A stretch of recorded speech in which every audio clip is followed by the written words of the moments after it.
எல்லாத்தையும் அவர் பார்த்துட்டாரு. ஆனா நீ என்ன சொல்ல போற? நான் தான் சொல்ல போறேன்னு சொல்லுவேன். நான் தான் சொல்றேன், நான் தான் சொல்றேன், நான் தான் சொல்றேன். நான் சொல்லாத யார் சொல்லுவார்? நான் பேசாத யார் பேச முடியும்? இந்த சபை முழுவதும் என் கட்டுப்பாட்டில் கொடுக்கப்பட்டிருக்கிறது. நான் பேசாத யார் பேச முடியும்? நான் பெற்ற என் மகனை, என் மகளை முன்பு என்னை நேசித்த நோக்கம் என்ன? நீ வந்த நோக்கம் என்ன? இப்ப வருகிற நோக்கம் என்ன? எங்கு போனாய்? என்ன செய்கிறாய்? உன் மேல் எனக்கு குறையாக இருக்கிறது. நீ என் மேல் வைத்த அன்பு எங்க? என்னை நேசித்தது எங்க? எங்க? நான் பெற்ற மகளே, இது சரியா? நீ செய்கிறது சரியா? ஊழியக்காரன் நேசித்தது எங்கே? சபையை நேசித்தது எங்கே? இந்த ஊழியத்தை நேசித்தது எங்க? இப்ப எங்க? சகோதரா எங்க?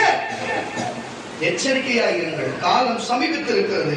எச்சரிக்கையாயிருங்கள், காலம் சமீபித்திருக்கிறது. உங்களுக்கு நான் மறுபடியும் எச்சரிக்கிறேன், மறுபடியும் எச்சரிக்கிறேன். உங்களுக்கு நான் மறுபடியும் எச்சரிக்கிறேன். மறுபடியும் கொள்ளுமை என்று மறுபடியும் ஒன்று. மனிதர்கள் இப்படிப்பட்ட காரியத்தை சேவி விடுவார்கள். மறுபடியும் ஒரு கொள்ளுமை ஒரு தீவிலிருந்து ஆரம்பிக்கும். அத்தீவு நாடாக இருக்கிறது. அதற்கு எல்லாரும் பொறுக்கி தரத்துக்கும் எல்லாம் பொல்லாத காரியம் செய்கிற ஒரு தீவு நாடை போல் இருக்கும். அங்கிருந்து பரவி மறுபடியும் மனிதர்களை அது வஞ்சிக்க வரப்போகிறது. நான் பெற்ற என் பிள்ளைகளை நீங்கள் எச்சரிக்கையா இருக்க வேண்டும் என்று சொல்லி நான் உங்களுக்கு இதுக்கு எச்சரிக்கை கொடுக்கிறேன். நான் கர்த்தர், நான் மாறாத தேவன் என்று வாசிக்க கேட்கலாம்.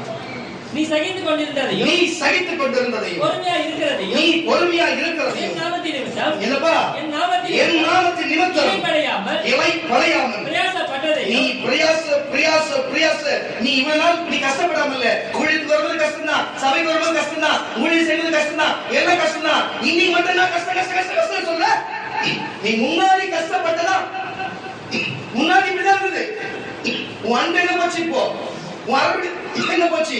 சபைக்கு ஒரு ஒத்தாசை பண்றதுல, ஊழியக்காரன் ஒரு ஒத்தாசை பண்றதுல, ஊழியக்காரன் ஒரு அன்பு இல்லையா? ஊழியக்காரன் எதிர்க்கிறா?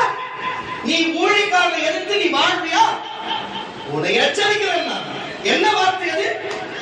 என்ன பேச்சு அது? தயவு செய்து சொல்லுகிறேன், வாழ்க்கையில ஒரு சொந்த புருஷன் உங்களுக்கு திருத்தத்துக்கு துப்பு கிடையாது. பெத்த பிள்ளைங்களை உங்களுக்கு சபைக்கு கொண்டு வர துப்பு கிடையாது. நீங்க ஒரு புருஷகாரம் கொண்டாட்டிகளை திருத்தி சபைக்கு கொண்டு வர துப்பு கிடையாது. நீ எல்லாம் ஒரு ஊழியக்காரி, நீ ஒரு ஊழியக்காரன், உனக்கு ஒரு வரம்.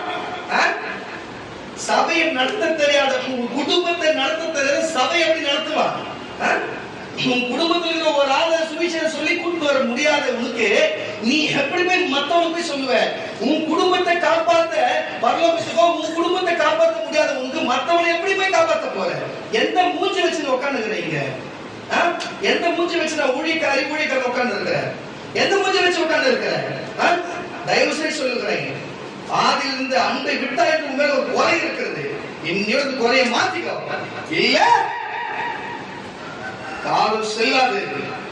எனக்கு கொள்ள நோய் குறித்து சொன்ன எனக்கு உன் முடிவு என்னன்னு சொல்ல முடியாது என்று எண்ணாதே. உன் முடிவு பரிதாபம். உங்களை எச்சரிக்கிறேன். நான் வாசிக்க கேட்கலாம். என் நாமத்தின் நிமித்தம் கீழ்ப்படியாமல் பிரயாசப்பட்டதையும், மறுபடி பசங்க வாசி. நீ சகித்துக் கொண்டிருந்ததையும், பொறுமையா இருக்கிறதையும், என் நாமத்தின் நிமித்தம் நீங்கள் இளைப்படையாமல் பிரயாசப்பட்டு முயற்சி பண்ணதையும் அறிந்திருக்கிறேன். நான் அறிஞ்சிருக்கேன். தேவனுக்கு தெரிந்து நம்ம பட்ட கஷ்டம்லாம் அறிந்திருக்கிறேன். ஆனாலும் நீ ஆதியிலே இந்த சபை மேலும் ஊழியக்காரன் மேலும் இந்த தேவன் மேலும் கொண்டிருந்த அன்பை விட்டாய் என்று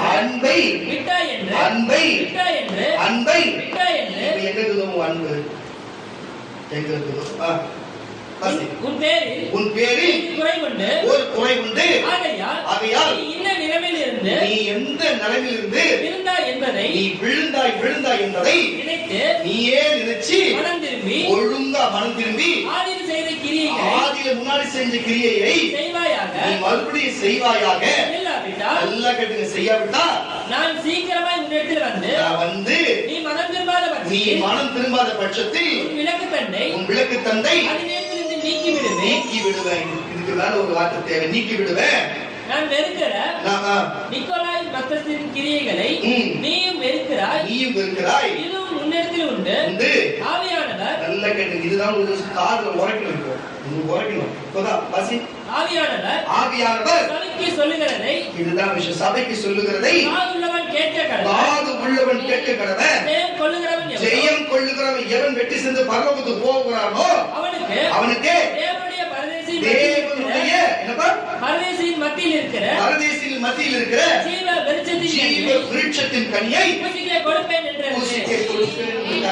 ஒரு அழிய சொல்லுவோமாக. அப்ப இதுக்கு முன்னாடி வரைக்கும் பாத்தீங்கன்னா எடுத்து பாருங்க, ஏற்கனவே கடந்த காலத்தை குறித்து பழைய ஏற்பாட்டை அங்கே இங்கே பார்த்தோம். இவ்வளவு நேரமா இப்ப நிகழ்காலத்தை குறித்து பார்த்தோம். இப்ப எதிர்காலத்தை குறித்து வரப்போவதை பார்க்க போறோம். வெளிப்பட்ட விசேஷ புஸ்தகம் 14ஆம் அதிகாரம் 13ஆம் வசனம். என்ன பின்பு பரலோகத்திலிருந்து, நல்லா கேட்டுங்க, பரலோகத்திலிருந்து ஒரு சத்தம் உண்டாக கேட்டேன். நல்லா கேட்டுங்க. இப்ப நம்ம திருந்திட்டோம், நம்ம இது மாதிரி கரெக்டா வாழ போறோம். இப்ப நம்ம கிளம்பிட்டோம், கிளம்பி போய் பரலோகத்தில் இருக்கிறோம். என்ன நடந்து பார்க்கறோம். விசுவாசிங்க. ஒரு சத்தம் உண்டாக கேட்டேன். அது கர்த்தருக்குள் மரிக்கிறவர்கள் இது முதல் பாக்கியவான்கள் என்று எழுது. அவர்கள் தங்கள் பிரயாசங்களை விட்டொழிந்து, உலகத்தில் இருக்கிற பிரயாசங்கள் எல்லாத்தையும் விட்டொழிந்து இளைப்பாறுவார்கள். அவர்களுடைய கிரியைகள், அவருடைய செயல்கள் அவர்களுடனே கூட போகும். ஆவியானவரும் ஆம் என்று பற்றுகிறார் என்று ஆவியானவரும் சொல்றாரு. அப்போ நல்லா புரிஞ்சு கொள்ளுங்க, ஒருத்தர் ஊழியத்துக்கு தேவனிட்ட போகும்போதும் தேவனோட அனுகிரகம் தேவை, பரலோகத்துக்கு போனாலும் தேவனோட அனுகிரகம் தேவை, பூமியில வாழ்ந்தாலும் தேவனோட அனுகிரகம் தேவை. நீ என்ன பிரயாசப்பட்டாலும் பிரயோஜனக்காரு. வீட்டை கட்டர் கட்டாராகி அது பிரயாசம் விருதா என்று சொல்லி போகிறது போல தேவன் தான் கட்டணும். உங்க வீட்டை தேவன் தான் உன் ஊழியத்தை கட்டணும், தேவன் தான் உன் ஆவியை கட்டணும், எல்லாத்தையும் தேவன் தான் உன் ஆசீர்வாதத்தின் கட்ட உங்க வீட்டுல கட்டணும். தவிர நீ ஏன் நினைச்சா அவங்க எதுவும் வரப்போதில்லை. அதனால தெய்வத்தை அண்டிதான் நம்ம பழக முடியுமே தவிர, எப்படி நம்ம எல்லாம் பாத்தீங்கன்னா இந்த ஞானக்குட்டிலாம் பாத்தீங்கன்னு ஒரு 20 வருஷம் அம்மா கூடவே இருக்கும். நம்மளால பாத்தீங்கன்னா ஒரு 20 வருஷம் அம்மா கூடவே இருக்கும். பாத்தீங்கன்னா பால் குட்டிங்கலாம் அப்படிதான். நாய்க்குட்டிலாம் பாத்தீங்கன்னா ஒரு 3 மாசம் 4 மாசம் அம்மா கூடவே இருக்கும். புரியுதுங்களா இல்லையா? நம்ம பால்குட்டிங்கன்றதுனால எப்பயுமே நம்ம ஒரு துணை இருந்தாலும் நமக்கு ஒரு மாதிரி ஒரு ஃபீலிங்கா இருக்கும். ஒரு குறிப்பிட்ட வயசுல அம்மா கூடவே இருக்கும், கொஞ்ச நேரம் அப்பா கூட இருக்கும், டக்குனு மனைவி வந்து மனைவி கூடவே இருக்கும். புரியுதா உங்களுக்கு? அப்ப யார் பொழுதும் நம்ம இருந்த மாதிரி இருந்தாதான் நமக்கு ஒரு இதுவாது. மனுஷன் தனிமையா இருக்கிற நல்லதுல இருந்து ஒரு துணை உண்டாக்கின புரிஞ்சுச்சா இல்லையா? ஆனா நமக்கு யார் இருக்கிறாங்க இல்லையோ, அம்மா திடீர்னு இருப்பாங்க, இல்லாத போயிடுவாங்க, அப்பா இருப்பாங்க போயிடுவாங்க, மனைவி இருப்பாங்க இல்லாத போயிடுவாங்க, கணவன் இருப்பாங்க இல்லாத போயிடுவாங்க. ஆனா ஏசுனார் மட்டும் சிரஞ்சீவி போல இருக்கிற மாதிரியே எப்பவுமே இருப்பாரு. அது இல்லையா? அதனால நம்ம அவரோடு இணைந்து அவரோடவே ஒன்றி போக வேண்டும் என்று அவர் விரும்புறாரு. நான் கேட்கிறேன், வசுத்தரத்தை சொல்றாரு, நீங்க எப்படி நீங்க பாத்தீங்க? அல்லேலூயா. விசுவாசிக்கிறீங்களா நீங்க? அல்லேலூயா. உங்க பிரயாசம் என்ன? ஒழுங்கா செய்வீங்களா? குடும்பத்துல நிட்டு வருவீங்களா? ஒழுங்கா இருப்பீங்களா? எது செஞ்சாலும் தேவனுக்கு ஊழியக்காரர்களிடத்தில் செகண்ட் செய்வீங்களா? இனிமேல் எது தேவையான அளவுக்கு செய்வீங்களா? நடக்காத காரியத்தையும் பறந்து போய் அதை எடுக்கிற காரியத்தை செய்யாம போதுமான அளவுக்கு மனதோடு இருப்பீங்களா? இருப்பீங்கன்னு சொன்னா நீங்க மட்டும் எழுதுங்க, நீங்க மட்டும் எழுதுங்க. அல்லேலூயா.